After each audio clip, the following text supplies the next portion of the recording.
कानी बहू। किशोरी लाल जी के बेटे राघव की शादी की बात जगह जगह चल रही थी, लेकिन किशोरी लाल जी को कोई लड़की पसंद ही नहीं आती थी। और उसकी एक ही वजह थी, किशोरी लाल जी का लालची होना। उनको लड़की वालों से मोटा दहेज चाहिए था और इसी चक्कर में एक दिन वो एक बहुत पैसे वाले के घर अपने बेटे का रिश्ता लेकर पहुंचे। उस आदमी का नाम था ओम प्रकाश। देखिए किशोरी लाल जी, मेरी एक ही बेटी है और मेरी सारी संपत्ति जायदाद सब कुछ मेरी बेटी नैना का ही है। पापा, नाम से लगता है बहुत खूबसूरत होगी। कितना अच्छा नाम है ना, नैना। ओ, वैसे बात तो सही है आपकी। अब इतना पैसा है, जमीन जायदाद है, इकलौती बेटी, आप भी क्या करेंगे? सब कुछ उसे ही देंगे ना। बिल्कुल ठीक पहचाना आपने। बस बेटी की शादी और सारी जायदाद उसके नाम। पापा, बिना देखे हाँ कर दीजिए ना। इतना अच्छा रिश्ता फिर कहाँ मिलेगा? माला माल हो जाएंगे हम। मैं अपनी बेटी को बुलाता हूँ। अरे नहीं नहीं नहीं नहीं, आपकी बेटी का नाम नैना है, सुनकर ही लगता है बहुत सुंदर होगी। रहने दीजिए अंकल, मैं तो आपकी बेटी के नाम से ही इतना खुश हो गया हूँ कि उसे बिना देखे शादी करने को तैयार हूँ। अब तो मैं उसका चेहरा सीधे शादी के बाद ही देखूंगा। और इस तरह राघव नैना का चेहरा नहीं देखता और उससे शादी कर लेता है। शादी के बाद अपनी सुहाग रात पर जब राघव नैना का घूंघट उठाकर देखता है तो नैना की आंखें बंद थी। कितनी खूबसूरत हो तुम नैना, जरा अपनी आंखें खोलकर मेरी तरफ देखो तो सही। नहीं, मुझे शर्म आती है। अरे, मैंने तुम्हें शादी से पहले भी नहीं देखा, और अब अगर तुम आंखें खोलकर मुझे देखोगी भी नहीं तो मुझे अच्छा कैसे लगेगा? इससे पहले कि नैना अपनी आंखें खोलकर राघव की तरफ देखती, अचानक से लाइट चली गई और राघव नैना को पूरी तरह से देख भी नहीं पाया। अगली सुबह नैना राघव के लिए नाश्ता बनाकर लेकर आई। अरे ये क्या, आधा पराठा सेका हुआ है और आधा बिल्कुल कच्चा। ये तुमने क्या किया नैना? बहू, तुमने क्या आधा पराठा तवे से नीचे लटका कर रखा था, जो आधा सेका है और आधा कच्चा? मुझे जितना दिखेगा उतना ही तो सीखूंगी ना पापा जी।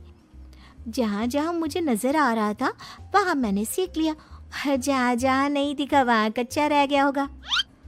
इसका क्या मतलब है? ये कैसा मजाक कर रही है तुम? अरे बहू, तुमने इतना लंबा घूंघट क्यों लगाया हुआ है?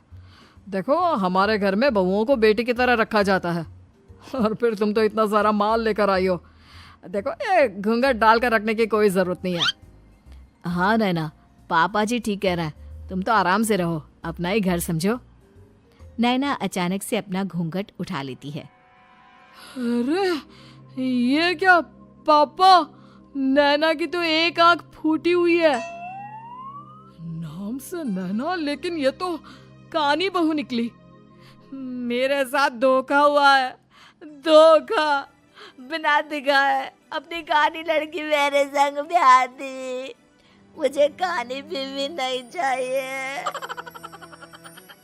मुझे अभी ओम प्रकाश जी से बात करनी पड़ेगी। आखिर उन्होंने मेरे साथ ऐसा किया क्यों? अरे, आप लोगों ने ही तो पापा से कहा था कि आप लोग शादी से पहले मुझे देखना नहीं चाहते। अब मेरे पापा पर क्यों इल्जाम लगा रहे हैं? अरे लेकिन उन्हें बताना तो चाहिए था ना कि तुम कानी हो, एक आंख से तुम्हें दिखाई नहीं देता। किशोरी लाल और राघव नाराज होकर ओम प्रकाश को अपने घर बुलाते हैं।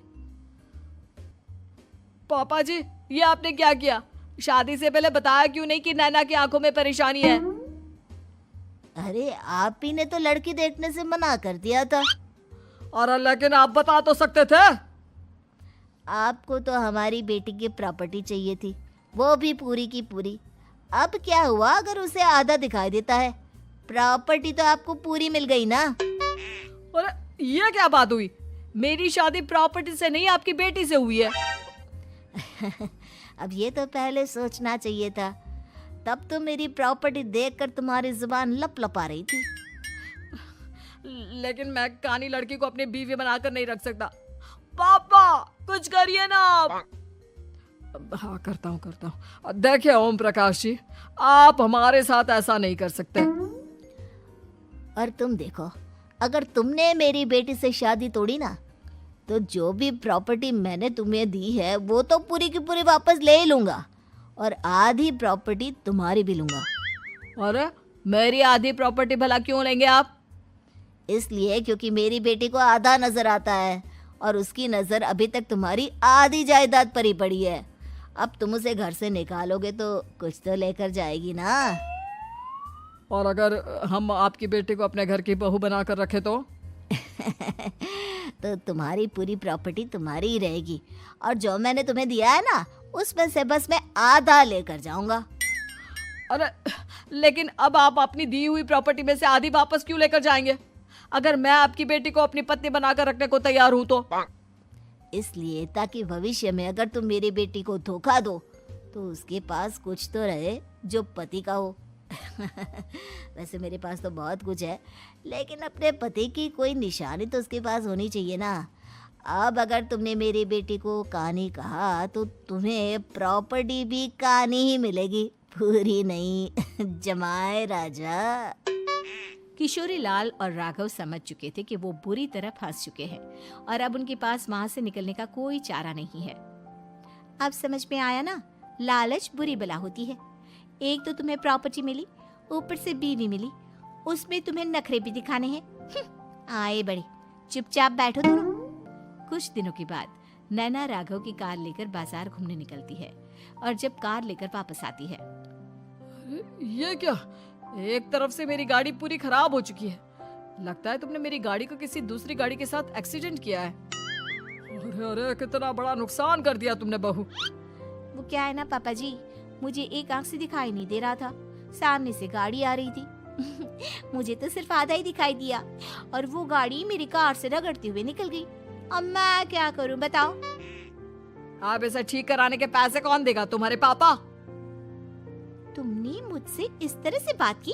अभी रुको। नैना राघव की शिकायत ओम प्रकाश को कर देती है।